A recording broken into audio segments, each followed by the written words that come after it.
অষ্টম শ্রেণীর class topper ছিল তানভীর আহমেদ। ইচ্ছা ছিল বিদেশে উচ্চশিক্ষা গ্রহণ করে চিকিৎসক হওয়ার, কিন্তু এক দুর্ঘটনায় মুছে গেল সব। নিজের স্বপ্নের স্মৃতিগুলো রেখে পাড়ি দিল অজানা দেশে।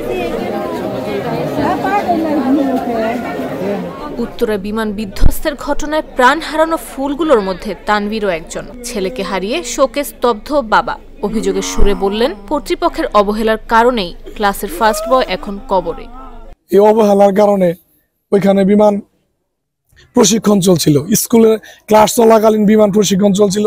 এই কারণে শুধু আমার ছেলে সহ আরো কোথাও বাবা মা আহাজারি খুঁজে পায় নাই, অনেকেই খুঁজে পায় নাই। আমার পরিচিত 2-4 জন তারা খুঁজেই পায় না। তো তার কারণ স্কুল চলাকালীন কেন প্রশিক্ষণ বিমান এখানে চলবে?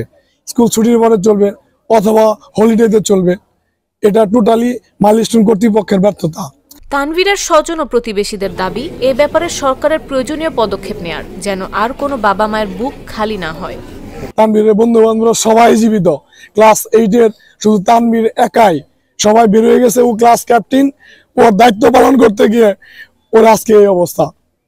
প্রশাসনের পক্ষ থেকে তানভীরের পরিবারের পাশে থাকার আশ্বাস দেন মির্জাপুর উপজেলা নির্বাহী কর্মকর্তা।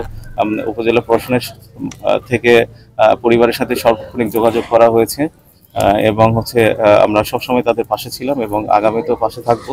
তানভীর আহমেদ টাঙ্গাইল মির্জাপুর উপজেলার ওয়ারশি ইউনিয়নের নয়াপাড়া গ্রামের রুবেল মিয়ার ছেলে। 2 ভাইয়ের মধ্যে তানভীর ছিল বড়। 2 ভাই একই স্কুলে পড়তো। পড়াশোনার সুবাদে পরিবারের সবাই উত্তরায় বাসা ভাড়া করে থাকতেন। আমি দিয়াবাড়িতে প্রায় 12 বছর থাকি। তানভীরকে আমি 1 বছরের ওখানে নিয়ে গেছি। তানভীরের বন্ধু বান্ধবরা সবাই জীবিত। ক্লাস 8-এর শুধু তানভীর একাই, সবাই বের হয়ে গেছে। ও ক্লাস ক্যাপ্টেন, ওর দায়িত্ব পালন করতে গিয়ে ওর আজকে এই অবস্থা। বান্ডেল থাকলে প্রতি সেনমানিতে টাকা বাঁচবে। বিকাশ সেনমানি বান্ডেল কিনে জিতুন প্রতি লেনদেনে।